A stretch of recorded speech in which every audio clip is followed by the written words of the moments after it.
अस्सलाम वालेकुम स्टूडेंट्स। आज का हमारा टॉपिक है that is about characteristics of sounds. Last time जो इसे पहले वीडियो मैंने आपको भेजी थी वो मैंने करेक्टरिस्टिक्स ऑफ साउंड वेव्स पे बनाई थी।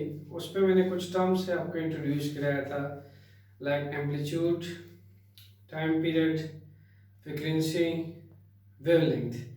ऐसी टर्म्स हैं जो यहाँ कैरेक्टरिस्टिक्स ऑफ साउंड्स के अंदर यूज़ होती हैं। दैट्स वाई मैंने चाहा मैं उस पर पहले एक वीडियो बना दूँ ताकि जब आप यहाँ वो टर्म्स का इस्तेमाल हो तो आपको उसकी फुल अवेयरनेस हो, उसका फुल कंसेप्ट हो। Students, characteristics of sound waves जो है वो डिस्क्राइब हो रही थी amplitude, frequency, wavelength, time period से। जबकि जो हमारे पास कैरेक्टरिस्टिक्स ऑफ साउंड्स है वो हमारे पास इन तीन फैक्टर से फुल डिस्क्राइब होती है, जिसमें नंबर 1 है लाउडनेस। फिर लाउडनेस की सब टाइप्स है, एम्पलीट्यूड ऑफ वाइब्रेटिंग बॉडी, यानी लाउडनेस किस पे डिपेंड कर रही है, एम्पलीट्यूड पे डिपेंड करती है, एरिया ऑफ वाइब्रेटिंग बॉडी पे डिपेंड करती है, डिस्टेंस फ्रॉम वाइब्रेटिंग बॉडी पे डिपेंड करती है। और सेकंड थिंग जो है जो साउंड्स को फैक्ट करती है that is pitch, and third चीज है that is quality. So first of all one by one एक एक को हम डिस्क्राइब करेंगे एंड वन बाय वन मैं इसको एक्सप्लेन करूंगा। सो फर्स्ट हम स्टार्ट करते हैं स्टूडेंट्स, कहाँ से, लाउडनेस से। First thing is loudness.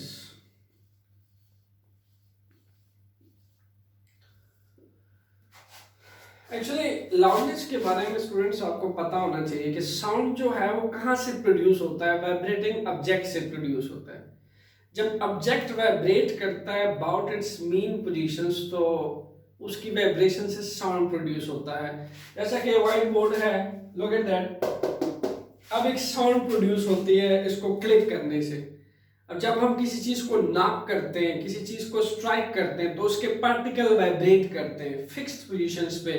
अगर आप सॉलिड्स की मिसाल लें तो सॉलिड में साउंड ज्यादा ट्रेवल करता है। उसकी वजह यह है कि साउंड के सॉलिड्स के अंदर पार्टिकल फिक्स्ड पोजीशंस पे होते हैं, और जब हम सॉलिड के पार्टिकल्स को नॉक करते हैं या फिर सॉलिड के पार्टिकल्स को स्ट्राइक किया जाता है अबाउट इट्स मेन पोजीशंस, तो सॉलिड के पार्टिकल्स फिक्स्ड पोजीशंस पे, मीन पोजीशंस पे वाइब्रेट करना शुरू कर देते हैं। जस्ट लाइक दिस साउंड जो है ये आपके पास प्रोड्यूस होता है by vibrating objects. Sound is produced by vibrating object.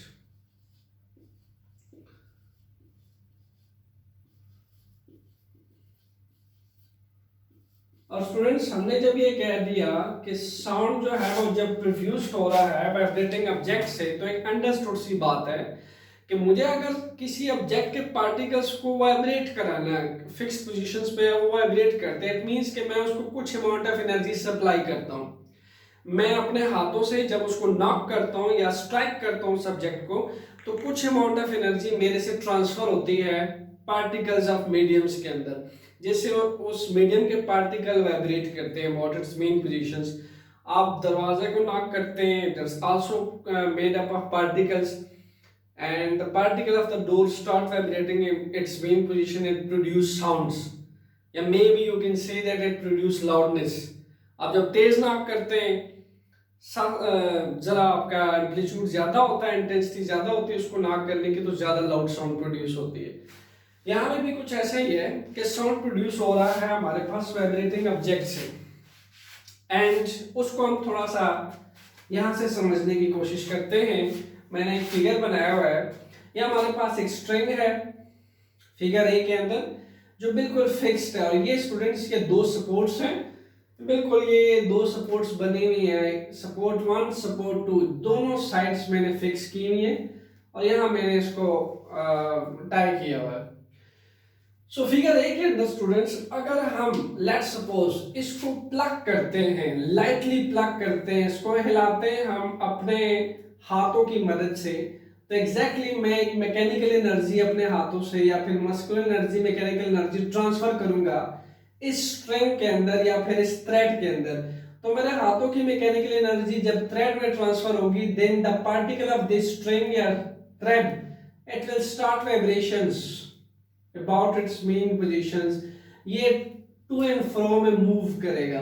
That's why इसको हमने क्या वाइब्रेटिंग स्ट्रिंग। ये वो स्ट्रिंग था जो रेस्ट पे था, यहां हमने इसको छेड़ा नहीं था, बट इसको लाइटली प्लग करने के बाद ये टू एंड फ्रो मोशंस में लाइक दैट क्या करेगा, ये आपके पास टू एंड फ्रो मोशन में वाइब्रेट करेगा। सो चूंकि स्टूडेंट्स हमने लाइटली प्लग किया है, तो हमने एम्पलीट्यूड का कंसेप्ट प्रीवियस वीडियो में पढ़ा था कि जब हम लाइटली किसी चीज को प्लग करते हैं तो हमारे पास जो पार्टिकल होते हैं वो मिनिमम डिस्प्लेस्ड होते हैं अपने मेन पोजीशन से कम डिस्प्लेस्ड होते हैं। तो जब पार्टिकल्स की डिस्प्लेसमेंट अपने ओरिजिनल पोजीशन से कम होती है तो हमें इस तरह का स्मॉल एम्पलीट्यूड मिलता है। ये स्मॉल एम्पलीट्यूड मुझे क्या इंफॉर्मेशन देता है, ये मुझे इंफॉर्मेशन देता है इस पैटर्न की, इस वेव पैटर्न की, जो मैंने इस स्ट्रिंग को प्लग किया था। तो ये अप पीक और डाउन पीक मुझे ये बता रही है कि छोटा एम्पलीट्यूड है। छोटा एम्पलीट्यूड का मतलब ये है कि मैंने स्ट्रिंग को जब कम प्लग किया तो मेरे पार्टिकल कम डिस्प्लेस हुए ओरिजिनल पोजीशन से। स्टूडेंट्स फिगर बी की बात करते हैं। फिगर बी में मैंने क्या किया, सेकंड टाइम, ये तो फिगर ए था जब हमने कम प्लग किया इसको। फिगर बी के अकॉर्डिंग स्टूडेंट्स जब हम इस स्ट्रिंग को अगेन क्या करेंगे, इस दफा हम इसको हार्डली प्लग करेंगे। हार्डली जब इसको हम प्लग करेंगे, जरा तेजी के साथ इसको हम प्लग करेंगे और हार्डली इसको प्लग करेंगे तो क्या होगा, इसके जो पार्टिकल है वो हाईली जो है वो एम्पलीट्यूड्स के साथ वाइब्रेट करेंगे, पार्टिकल डिस्प्लेस होंगे अपने ओरिजिनल पोजीशन से। जब पार्टिकल ज्यादा डिस्प्लेस होंगे अपने ओरिजिनल पोजीशन से, इट मींस कि मुझे एक लार्ज एम्पलीट्यूड मिलेगा। और इसका मतलब ये हुआ कि फिगर ए मुझे ये बता रहा है कि जब मैंने लाइटली प्लग किया था इस स्ट्रिंग को, तो मैंने इस स्ट्रिंग को लेस एनर्जी सप्लाई की थी। लेस एनर्जी की वजह से ये जो पार्टिकल थे वो लाइटली डिस्प्लेस हुए थे अपने ओरिजिनल पोजीशन से। स्टूडेंट्स फिगर भी ये बता रहा है कि जब मैंने इसको हार्डली प्लग किया तो इसको हार्डली प्लग होने की वजह से लेस एनर्जी में हाई एनर्जी मैंने इसको सप्लाई की, ज्यादा एनर्जी इसको सप्लाई की। ज्यादा हार्डली प्लस करने की वजह से, प्लगिंग करने की वजह से ये मैक्सिमम एनर्जी इसको सप्लाई हुई और इसकी जो मोशंस है, वाइब्रेटरी मोशंस, ये भी प्रोड्यूस हुई हाईली और पार्टिकल मैक्सिमम डिस्प्लेस हुए। तो हमने इस चीज को फिगर ए और फिगर बी में देखा कि आपके पास जो लाउडनेस जो है वो किस चीज पे डिपेंड कर रहा है। लाउडनेस स्टूडेंट्स डिपेंड कर रहा है हमारे पास, लाउडनेस डिपेंड कर रहा है, डिपेंड ऑन एम्पलीट्यूड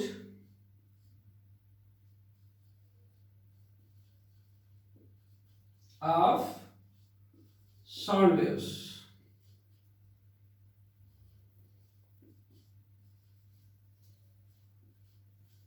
स्टूडेंट्स इस बात का क्या मतलब है, इसको भी हम फिगर से समझने की कोशिश करते हैं। जब हमने लाइटली इसको प्लग किया था इस स्ट्रिंग को, तो ये लाइटली जो है वो डिस्प्लेस हुए थे पार्टिकल। इन दैट केस मेरे पास जो वेव पैटर्न बनेगा स्टूडेंट्स वो कुछ ऐसा ही होगा। अब देख सकते हैं कि यहाँ पे, इसको मैं थोड़ा सा नीचे बना देता हूं। आप देख सकते हैं कि यहाँ पे जो मुझे एम्पलीट्यूड मिला है ये आपके पास कम से कम मिला है मुझे, और ये मुझे बता रहा है कि यहाँ पे मेरे पास एक ये वेव पैटर्न मुझे बता रहा है कि एक फीबल साउंड प्रोड्यूस हुई है इसको लाइटली प्लग करने की वजह से। फीबल साउंड कह सकते हैं या फिर मध्यम आवाज कह सकते हैं जब मैं इसको लाइटली प्लग करूंगा। स्टूडेंट्स फिगर बी से इसको समझते हैं। फिगर बी के अंदर हमें यह इंफॉर्मेशन मिलती है कि जब हम इसको हार्डली प्लग करते हैं फिगर बी में, तो हमें इससे क्या इंफॉर्मेशन मिलता है, हमें यहाँ पे एक हायर एम्पलीट्यूड का पैटर्न मिलेगा। और हायर एम्पलीट्यूड का मतलब ये है कि जब मैंने इसको, स्टूडेंट्स ये एरो में ये बता रहे हैं कि इसका एम्पलीट्यूड है जो कि फिगर ए से बहुत ज़्यादा है, एम्पलीट्यूड क्यों ज्यादा है? क्योंकि जब मैंने इसको हार्डली प्लग किया तो मैंने इसको मैक्सिमम ज्यादा से ज्यादा एनर्जी सप्लाई की इस स्ट्रिंग को, जिसकी वजह से स्ट्रिंग मैक्सिमम डिस्प्लेस हुआ, वाइब्रेटरी मोशन इसका मैक्सिमम प्रोड्यूस हुआ। इसको मैंने लाइटली प्लग किया था तो मैंने इसको लेस एनर्जी सप्लाई की थी, लेस एनर्जी सप्लाई की वजह से लाइटली डिस्प्लेस हुए थे पार्टिकल, दैट्स व्हाई मुझे स्मॉल एम्पलीट्यूड मिला। तो यहाँ पे आपके पास लार्जर एम्पलीट्यूड का मतलब यह है कि यहाँ पे मुझे एक लाउड साउंड सुनाई देगा, लाउड साउंड सुनाई देगा यहाँ पे मुझे, और यहाँ पे मुझे एक फैंट साउंड सुनाई देगा। स्टूडेंट्स, इसका मतलब यह है कि जब हमें लाउड साउंड सुनाई देता उसके पीछे क्या वजह होती है कि हम मैक्सिमम एनर्जी सप्लाई करते हैं किसी भी पार्टिकल ऑफ द मीडियम को, उसके बाद particle of the medium maximum displace होता है अपने मेन पोजीशंस पे, अपने ओरिजिनल पोजीशन से मैक्सिमम डिस्प्लेस होते हैं और फिगर बी की स्ट्रिंग की तरह वो मैक्सिमम डिस्प्लेस होते हैं और हमें हायर एम्पलीट्यूड मिलता है। तो इसी तरीके से एक लाउडर आवाज जो होती है, जैसे मैं अभी बिल्कुल अगर हल्का बात करूं तो मेरी आवाज जो है वो एयर के थ्रू ट्रांसफर हो रही है, एयर एक मीडियम है, तो एयर के जो पार्टिकल्स हैं हल्की आवाज से क्या करेंगे, कम से कम डिस्प्लेस करेंगे और मेरी आवाज कम जगह तक ट्रेवल करेगी। और जब मैं लाउड बोलूंगा तो चूंकि मैक्सिमम एनर्जी क्या होगी, सप्लाई होगी पार्टिकल ऑफ द एयर को, मैक्सिमम एनर्जी सप्लाई होने की वजह से एयर के पार्टिकल मैक्सिमम डिस्प्लेस होंगे अपने मेन पोजीशन से और ज्यादा डिस्टेंस तक मेरे जो साउंड एनर्जी वो मूव करेगी। स्टूडेंट्स, ये थी लाउडनेस की एक्सप्लेनेशन। अब लाउडनेस सब डिपेंड करता है किस चीज पे, एम्पलीट्यूड ऑफ वाइब्रेटिंग बॉडी पे। एम्पलीट्यूड की हम ऑलरेडी बात कर चुके हैं कि एम्पलीट्यूड क्या होता है। एम्पलीट्यूड जो है उस पे डिपेंड इस तरह से करता है लाउडनेस कि अगर हम मैक्सिमम एनर्जी सप्लाई करते हैं अपने मीडियम को, तो मैक्सिमम एनर्जी सप्लाई करने की वजह से मैक्सिमम पार्टिकल डिस्प्लेस होता है और हमें मैक्सिमम एम्पलीट्यूड मिलता है। So loudness is directly proportional to amplitude students, maximum. So इसका मतलब ये है कि मेरी आवाज जितनी ज्यादा होगी, जितनी ज्यादा लाउड होगी, उतना मैक्सिमम पार्टिकल अपने ओरिजिनल पोजीशन से डिस्प्लेस होंगे और उतना मुझे हायर एम्पलीट्यूड मिलेगा। सो मध्यम आवाज के लिए एम्पलीट्यूड बहुत स्मॉल है और लाउड साउंड के लिए स्टूडेंट्स एम्पलीट्यूड कहीं ज्यादा है। सो ये मुझे पीक बता रही है कि यहाँ पे जो है एक लाउड साउंड है, यानी मैं जब ऊंचा बोल रहा हूँ तो फिर उसमें जो लाउडनेस है वो ज्यादा इंक्रीज करेगी और एम्पलीट्यूड बढ़ जाएगा। और यहाँ पे जब मैं आहिस्ता बोल रहा हूँ, क्वाइट साउंड है या फैंट साउंड है या फीबल साउंड है मेरी हल्की सी, उस केस में मुझे फिगर ए का पैटर्न मिलेगा। Next students, area of vibrating body पे भी जो है वो डिपेंड कर रहा है, लाउडनेस जो है वो डिपेंड कर रहा है एरिया ऑफ वाइब्रेटिंग बॉडी पे। एरिया ऑफ वाइब्रेटिंग बॉडी पे कैसे डिपेंड कर रहा है स्टूडेंट्स, हमारे पास जो एरिया है वो जितना ग्रेटर होगा उतनी ही लाउडनेस भी बढ़ जाएगी। इसकी मिसाल ले सकते हैं, फिगर ए के अंदर मेरे पास एक छोटा ड्रम है और ये उसके दो फेसेस हैं स्टूडेंट्स, ये उसके दो फेस है, दो उसके एरियाज हैं। ये इस फिगर ए है और इसी तरह फिगर बी से इसको समझने की कोशिश करते हैं। यहाँ पे स्टूडेंट्स जो फिगर बी में जो ड्रम में यूज कर रहा हूँ उसका जो फिगर ए के जो एरिया है मैं उसको स्मॉल ए कह देता हूँ क्योंकि उसका एरिया कम है, और फिगर बी जो है उसका एरिया जो है वो बड़ा है, मैं इसको कैपिटल ए से रिप्रेजेंट कर देता हूँ। यहाँ पे स्टूडेंट्स जब मैं इसको स्ट्राइक करूंगा, इसके दोनों फेसेस को स्ट्राइक करूंगा, यहाँ पे मुझे लाउड साउंड सुनाई तो देगा, बट चूंकि एरिया स्मॉल है तो छोटा एरिया होने की वजह से जो पार्टिकल्स की वाइब्रेशंस है वो लेस होगी इस compare to this larger area. Larger area पे पार्टिकल मैक्सिमम वाइब्रेशंस प्रोड्यूस करेगा जब हम उसको डिस्टर्ब करेंगे लार्ज सरफेस एरिया होने की वजह से।